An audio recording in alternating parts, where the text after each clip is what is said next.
This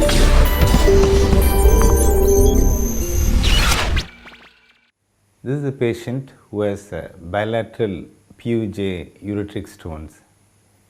Because the block due to these stones, there is bilateral hydronephrosis and also renal failure. Her creatinine was 3.2. Sometimes the ureteric stones can cause almost a total block of the ureters and hydronephrosis and renal failure.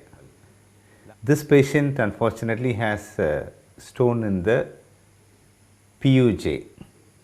So what that we can do is put a stent, and the stent might not go beyond the stone, but still it is sufficient to do that because the ureter will dilate and slowly urine will start coming and the creatinine will come down.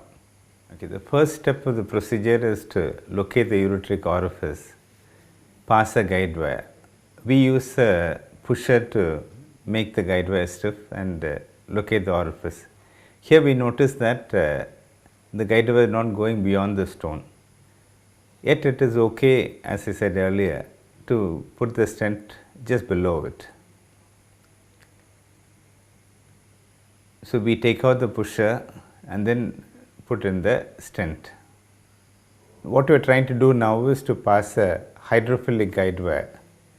Sometimes what happens is that while the regular guide wire may not be able to negotiate small areas, the hydrophilic guide wire, because it is very slippery, can go past the stone.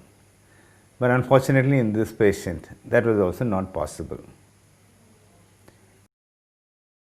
Hence we decided to just put in the DJ stent. Unlike the usual stenting, the stent will not go inside completely. So what we do is we pull a little bit of the guide wire, about a centimeter, and then try pushing the stent.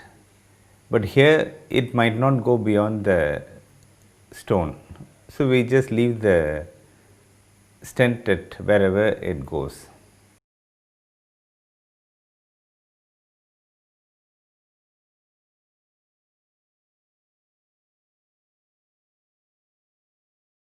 Now we are doing the stenting on the other side.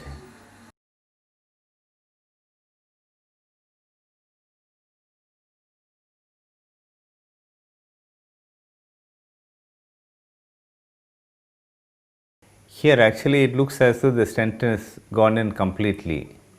But when he had a look at the X-ray, it was still coiled below the stone. This patient has two PUJ calculi, which is causing a total block and hydronephrosis of both the kidneys. You can sort of roughly see the outline of the kidneys. And the problem with this is that since there is a total block which causes back pressure changes and renal failure, it will be difficult to put the stent. So both the guide wires, if you had noticed, had not gone beyond the stones.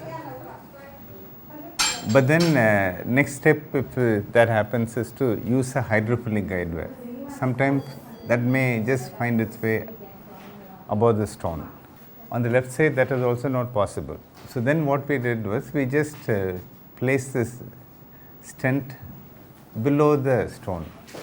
So when you're doing that, what we do is we pull the guide wire a little bit and just try and push the stent, or it just gets coiled underneath and stays in the bladder.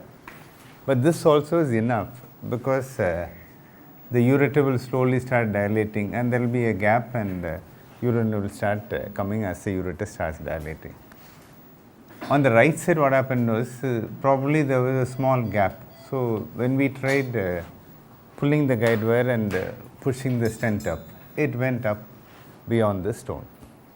So these are methods you can do. Other option is to put multiple guide wires so that it blocks the various places and one area it might just go inside the correct place.